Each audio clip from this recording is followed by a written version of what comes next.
ముందుగా విజయ్ గారు మనం చూస్తా ఉన్నాం అసలు కాంగ్రెస్లో ముసలం అంటూ ఒక ప్రధానమైన వార్త కనిపిస్తోంది. ఇటీవల మనం చూసాం ముఖ్యమంత్రికి మంత్రులకు మధ్య పెరుగుతున్న అగాధం కావచ్చు, విభేదాలు కావచ్చు, వరుసగా వెలుగు చూస్తున్న సింగరేణి బొగ్గు కుంభకోణానికి సంబంధించిన అంశం కూడా మనం చూస్తున్నాం. నిన్న 4 మంత్రులు అత్యవసరంగా భేటీ కావడం అనేది రాజకీయ వర్గాల్లో కూడా తీవ్రమైన సంచలనం రేకెత్తిస్తుంది. ఎట్లా చూడాలి ఈ సమావేశాన్ని? కాంగ్రెస్లో రేగిన ఈ ముసలం ఎలాంటి పరిణామాలకు దారితీసే అవకాశం ఉందంటే ఏం చెప్తారు? బొగ్గు కుంభకోణానికి సంబంధించినటువంటిది బయటకు వచ్చినటువంటి నేపథ్యంలో మంత్రులను బ్లేమ్ చేసే విధంగా ముఖ్యమంత్రి వర్గం, అంటే ఇక్కడ ముఖ్యమంత్రి వర్గం అంటే తెలుగుదేశం పార్టీ నుంచి వచ్చినటువంటి వాళ్ళు కావచ్చు, ఆయనకు సపోర్ట్ చేస్తున్నటువంటి వెనుక వివిధ పారిశ్రామిక మీడియా వర్గాలు కావచ్చు, ఈ వర్గం అంతా ఒరిజినల్ కాంగ్రెస్కి సంబంధించినటువంటి పాత కాంగ్రెస్కి సంబంధించినటువంటి మంత్రులను వాళ్ళనే టార్గెట్గా చేసుకొని వీళ్ళకే సంబంధాలు ఉన్నాయి లేదు అనేటట్టు మీడియాలో ఎక్స్పోజ్ చేసే ప్రయత్నం చేశారు.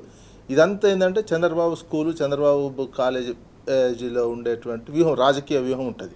చంద్రబాబు దేవుడు ఆయన వైఫల్యాలని ఆఫీసర్ల మీద దోయడం, ఆయన వైఫల్యాలని మంత్రుల మీద దోయడం అనేది ఆయన దానికి వెనుకంగా వాళ్ళకి సంబంధించిన మీడియా సపోర్ట్ చేస్తూ రాస్తూ ఉండేటువంటి ఉన్నాయి. సేమ్ అదే టెక్నిక్ ఇక్కడ రేవంత్ రెడ్డి అంటే రేవంత్ రెడ్డి వెనక నుంచి నడిపించేటువంటి వాళ్ళు చేసిన ప్రయత్నంలో భాగంగా బట్టి విక్రమార్కకు సంబంధించినటువంటిది, కోమటిరెడ్డి వెంకరెడ్డికి సంబంధించినటువంటి వాళ్ళు బ్లేమ్ అవుతున్నటువంటి వాళ్ళు ఒరిజినల్ కాంగ్రెస్ మొదటి నుంచి ఎన్ఎస్సీఐ నుంచి వాళ్ళు ఉన్నటువంటి వాళ్ళకి ఇప్పుడు ఓ రకమైనటువంటి చైతన్యం కావచ్చు, ఓ రకమైనటువంటి రాజకీయంగా అవగాహన, అరే మనము మొదటి నుంచి ఉన్నటువంటి వాళ్ళము, మన మీదనే ఈ రకంగా చేస్తున్నారు, ఇది పాత కాకపోతే 10 సంవత్సరాల నుంచి అధికారం దూరం ఉన్నటువంటి నేపథ్యంలో ఈ అసమ్మతి అనేది కొంచెం తక్కువగా అయినట్టు కనిపించింది. నిన్న ఎప్పుడైతే ముఖ్యమంత్రి గారు దావోస్ పర్యటన, ఇప్పుడు అమెరికా ఉన్నటువంటిది, ఇప్పుడు అదేవిధంగా రేపు ఈ విచారణ కేంద్రం వచ్చి విచారణ చేస్తుంది, ఇవన్నీ చేస్తున్నటువంటి సందర్భంలో మన పరిస్థితి ఏంటి అనేది 4 మంత్రులు కలిసి చర్చించుకున్నట్టు వస్తున్నటువంటి వార్తలు. నెక్స్ట్ రాజకీయంగా మనల్ని ఇబ్బందికరమైనటువంటి పరిస్థితి చేస్తుంటే పార్టీ భవిష్యత్తు ఏంది, మన భవిష్యత్తు ఏంది? పార్టీని ఈ రకంగా కాంగ్రెస్ పార్టీని ఒక అంశం మీద మొత్తం చుట్టూ తిప్పుతూ తన స్వార్థం కోసం, ముఖ్యమంత్రి తన స్వార్థం కోసం మనల్ని బలి చేస్తున్నటువంటి సిచ్యువేషన్ అనేది ముఖ్యంగా మంత్రులు చర్చించినట్టు తెలుస్తున్నటువంటి అంశం హైకమాండ్కి చెప్పడం. కానీ హైకమాండ్ ఏ రకంగా తీసుకుంటుంది? హైకమాండ్ కూడా ఎన్నిసార్లు అయిన పార్టీకి సంబంధించిన నష్టం, ఇది బొగ్గుకు సంబంధించిన వితిన్ ద పార్టీలనే ముఖ్యమంత్రి ఈ రకంగా కుట్రలు చేసి విరికించేటువంటి పని చేస్తున్నటువంటి నేపథ్యంలో పార్టీ భవిష్యత్తు ఏంటి అనేది క్రమంగా వాళ్ళ వస్తున్నటువంటి చర్చ. ఒరిజినల్ జీవన్ రెడ్డి అదే మొత్తుకుంటున్నటువంటి అంశం ఉన్నది, చాలా సీనియర్ అయినటువంటిది. అదేవిధంగా ఇప్పుడు ఈ మంత్రులు, అంతకుముందు 2 మంత్రులు ఫోన్ ట్యాపింగ్ చేసినటువంటి వ్యవహారం, ఇదంతా పార్టీని ఇబ్బందికరమైనటువంటిది. కాంగ్రెస్ పార్టీ ఒరిజినల్ కాంగ్రెస్ వాళ్ళ మీద క్రమంగా బయటికి పంపించే ఏర్పాట, ఒరిజినల్ కాంగ్రెస్ వాళ్ళని ఆధిపత్యం లేకుండా చేసేటువంటిది జరుగుతుంది. మనం జాగ్రత్తగా ఉండాలి. దీనికి సంబంధించిన మొత్తం వాస్తవాలు ఇవన్నీ బయట పెట్టాలి. ఇప్పుడు ఈ మంత్రులైనా బయట పెట్టాల్సినటువంటి అవసరం ఉన్నది.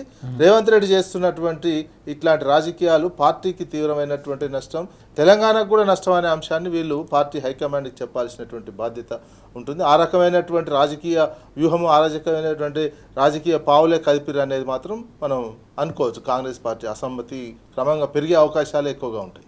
ఎస్ రాకేష్ గారు, మనం చూసినట్టయితే ఇప్పుడు విజయ్ గారు చెప్పినట్టుగా ఇటీవల మంత్రులపై రకరకాల కథనాలు వచ్చిన సందర్భం, దాంతో కాంగ్రెస్కు సంబంధించిన సీనియర్ మంత్రులు, అసలు కాంగ్రెస్కు సంబంధించిన నేతలు తీవ్రమైన ఆవేదనకు గురైన సందర్భం కూడా మనం చూసాం. తాజాగా వారంతా కూడా సమావేశం కావడం, అది కూడా ముఖ్యమంత్రి ఇక్కడ లేని సందర్భంలో వారంతా కూడా అత్యవసరంగా భేటీ కావడాన్ని ఎట్లా అర్థం చేసుకోవాల్సిన అవసరం ఉంది? ఇది ఎలాంటి పరిణామాలకు మనకు తెలంగాణ రాజకీయాల్లో దారితీసే అవకాశం కనిపిస్తోంది రానున్న రోజుల్లో? గుడ్ మార్నింగ్ రామరాజు గారు, అదేవిధంగా విజయానికి, టీ న్యూస్ ప్రేక్షకులకి. ఈరోజు జరుగుతున్నటువంటి అంశం ఏంటంటే, ఒకటి కాంగ్రెస్ పార్టీలో జరుగుతున్నటువంటి అంశాలు, 2 బొగ్గు కుంభకోణం. అయితే ఫస్ట్ కాంగ్రెస్ పార్టీలో జరుగుతున్నటువంటి అంశాలకు ఒకటి వస్తే, మనం నిన్న ఏదైతే అది రాజ్యాంగాన్ని పరిరక్షించాలనే ఒక స్క్రిప్ట్ జరిగినప్పుడు కేటీఆర్ గారు స్పష్టంగా చెప్పడం జరిగింది. ఏమని చెప్పారు? రామన్న, ఒక మీడియాలో కథనం వచ్చింది, దాంట్లో ఏ మంత్రి పేరు చెప్పలే, ఏ ఐఏఎస్ ఆఫీసర్ పేరు చెప్పలే, ఒక కథనం వచ్చింది. కథనం వచ్చిన తర్వాత ఎవరు కూడా ఏ మంత్రం ఎవరికి తెలియకపోతుంది. కానీ ఎప్పుడైతే ఆంధ్రజ్యోతి ABN ఇది వెంకటరెడ్డిదే అని చెప్పేసి ఎప్పుడైతే డిక్లరేషన్ ఇచ్చిందో వెంటనే అది పబ్లిష్ కావడం జరిగింది. అంటే అప్పటిదాకా ఒక టీవీలో ఎన్టీవీలో వచ్చినటువంటి కథనాలు ఏ మంత్రికి సంబంధించిన ఎవరికి తెలియదు, కానీ నేను డైరెక్ట్గా ఆయన మీద ఆరోపణ చేసేసాను. మరి గతంలో సీఎంఓ మీద ఆరోపణ వచ్చినప్పుడు ఇదే ఆంధ్రజ్యోతి రాయలే. మరి ఒక మాధవీలత అనే ఒక లేడీ, ఒక ఆమె నడిపిస్తుంది అధికారాన్ని అని చెప్పేసి కూడా వచ్చినాయి కథనాలు, అప్పుడు రాయలే. ఇక్కడ జరుగుతుంది ఏంటంటే ఒక 2 అంశాలు జరుగుతున్నాయి. పాతతరం ఏదైతే కాంగ్రెస్లో ఉన్నటువంటి వెంకటరెడ్డి, కొమ్మటిరెడ్డి వెంకటరెడ్డి లాంటి, ఎందుకంటే రెడ్డి సామాజిక వర్గానికి సంబంధించి ఆయన ఒక చాలా సీనియర్ మోస్ట్ నాయకుడు. రేపు పొద్దుగాల ఒకవేళ రేవంత్ రెడ్డిని తొలగిస్తే ఎవరిని పెట్టాలి అన్నప్పుడు కొమ్మటిరెడ్డి పేరు, ఉత్తమ్ కుమార్ రెడ్డి పేరు, ఈ 2 పేర్లే ప్రస్తావనకు రావడం జరుగుతుంది.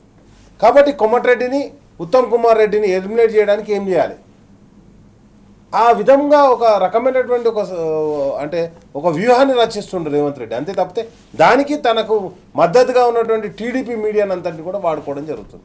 ఇప్పుడు నిజం చెప్పాలంటే ఎన్టీవీ అనేది కూడా సరే అవునన్నా కాదన్నా ఖమ్మమైన తెలంగాణది, కానీ నేనేమంటున్నానంటే ఇక్కడ మొత్తానికి కూడా ఒక టీవీ అంటే మీడియా మధ్య చర్చ పెట్టి, మీడియా మీద రచ్చబెట్టి, ఆ రచ్చను ఏం చేసిండు తనకు అనుకూలంగా మార్చుకొని తను ఇప్పుడు అమెరికాలో తిరుగుతుండా, లేకపోతే ఇప్పుడు నిజంగా కూడా ఏం జరగాలి, ఈరోజు ఈ వారం 10 రోజులు చర్చ జరగాల్సిందేంది, అక్కడికి దావోస్ పోయిండు, పెట్టుబడులు తీసుకొస్తుండు, సీఎం గారు తీసుకొచ్చిన పెట్టుబడుల మీద చర్చ జరగాలి. నువ్వు ఆల్రెడీ ఒక ముఖ్యమంత్రికి లీడర్గా ఉన్నావు, మళ్ళీ లీడర్షిప్ ప్రోగ్రామ్ అంటే నీ లీడర్షిప్ పనికొత్తలేదు ఇక్కడ. 2 3వ అంశం ఏంటంటే ఇక్కడ నువ్వు తీసుకొస్తున్నటువంటి పెట్టుబడుల గురించి చర్చ జరుగుతలేదు, ఇండస్ట్రీ గురించి చర్చ జరుగుతలేదు. నువ్వు ఈ వారం రోజులు కనిపించకుండా ఎడిగిపోయినావు, 4 రోజుల నుంచి కనిపిస్తలేడు ముఖ్యమంత్రి. ఇవాళ ఫోటో వచ్చింది, అది కూడా ఒకటే పేపర్లో వచ్చింది. కాబట్టి నేనేమంటానంటే ఈ 4 రోజులు ఏం చేసినావు, ఈ 2వ అంశం. ఇవన్నీ కూడా 1 by 1 లింక్ చేసుకుంటూ పోతే నిన్న జరిగినటువంటి సమావేశంలో పాల్గొన్నది ఎవరండి, బట్టి విక్రమార్క.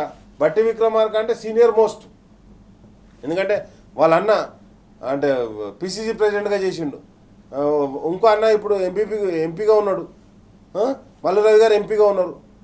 కాబట్టి నేనేమంటున్నాను వాళ్ళ ఫ్యామిలీ కాంగ్రెస్ ఫ్యామిలీ. శ్రీధర్ బాబు గారు తండ్రి స్పీకర్గా పనిచేసిన శ్రీపాదరావు గారు, ఈరోజు శ్రీధర్ బాబు. అంటే నేనేమంటున్నా ఒక 4 సార్లు కంటిన్యూగా అంటే 4 సార్లు ఎమ్మెల్యే ఆయన.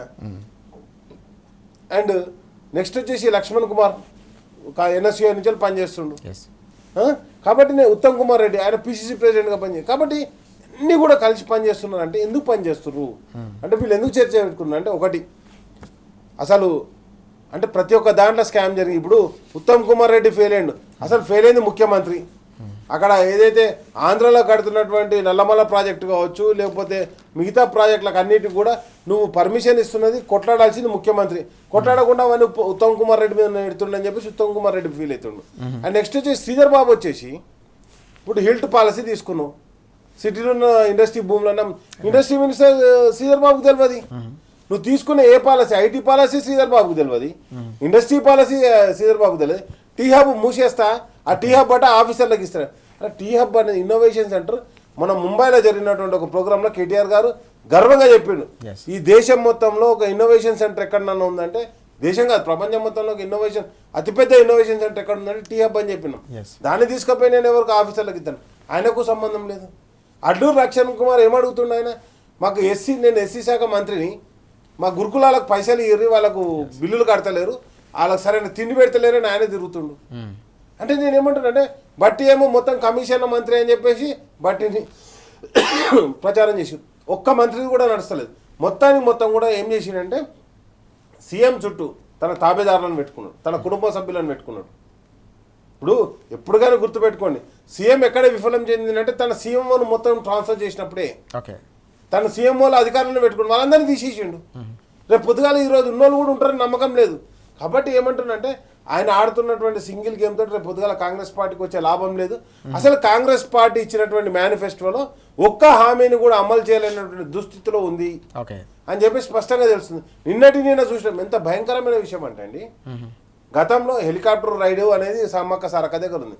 ఆ శిల్కల గుట్ట మీదకి ఏది పోదు. ఇప్పుడు తిరుపతి గుట్ట మీద ఎట్లయితే వెంకటేశ్వర స్వామి గుట్టల మీద నో ఫ్లయింగ్ జోన్ ఉంటుందో, అట్లా శిల్కల గుట్ట మీద నో ఫ్లయింగ్ జోన్ ఉంటుంది. ఎందుకంటే మాకు సమ్మక్క సారక్క అనేది చాలా పవిత్రమైనటువంటి ప్లేస్. ఆ పవిత్రమైనటువంటి ప్లేస్లో అక్కడ హెలికాప్టర్ తిరుగుతుంది. దాన్ని వద్దు అంటే అక్కడ ఉన్నటువంటి ఎన్విరాన్మెంట్ మినిస్టర్ వద్దు అన్నా కానీ అక్కడ దింపుతుర్రు. మరి దానికి ఎవరు బాధ్యత వహించాలి? కాబట్టి ఇవన్నీ కూడా ఒక్కొక్క అంశం ఏ మంత్రి కూడా ఈరోజు మంత్రివర్గం నడవట్లేదు, అసలు రాష్ట్ర క్యాబినెట్ నడవట్లేదు. మొత్తానికి మొత్తం కూడా ఎంతసేపు తన చుట్టూ మొత్తం నింపుకుందామని చెప్పేసి మెస్సీ వచ్చిండు, ఈయన ఫుట్బాల్ అండి. మెస్సీ అయితే ఫుట్బాల్ వాడాడలాగా నువ్వు ఆడుడైంది. మెస్సీ ఆడిండి అసలు ఫుట్బాల్? ఈయననే ఉత్తర షెడ్ వేసుకొని ఈయన మనవాడి షెడ్ వేసుకొని గ్రౌండ్ అంతా తిరిగిండు. బాల్ ఎడదాంతాడో కూడా తెలుస్తలేదు. తంతే ప్లేయర్లో దిగుతాను, వాళ్ళు ఎడదానిండో కూడా తెలియదు. ఈయన తిరగాలి, ఇంకోటి అందాల పోటీలు పెట్టాలి, దాంట్లో వచ్చిన వాళ్ళని గిల్లాలి. ఈయన తన కోరికలు తీర్చుకోనికి ఇప్పుడేంది మళ్ళా ఏదిగా హార్డ్వర్డ్ పోయిండు. నేను ఈయన చదువుకోనికి రాష్ట్రం పైసలు ఎందుకు పెట్టాలి? ఈయన ఎవరు లీడర్ కానప్పుడు మరి ఈయన రాష్ట్రానికి ముఖ్యమంత్రి ఎందుకేండు? అంటే ఈయన ప్రతి ఒక్క కోరికను తీర్చుకోనికే రాష్ట్రాన్ని వాడుకుంటుండు తప్పితే ఎక్కడ కూడా రాష్ట్రానికి అక్కడికి వచ్చి ఒక పని చేస్తలేడు, ప్రజలకు అక్కడికి వచ్చి ఒక పని చేస్తలేడు, కాంగ్రెస్ పార్టీకి అసలు అక్కడికి ఎత్తలేడు.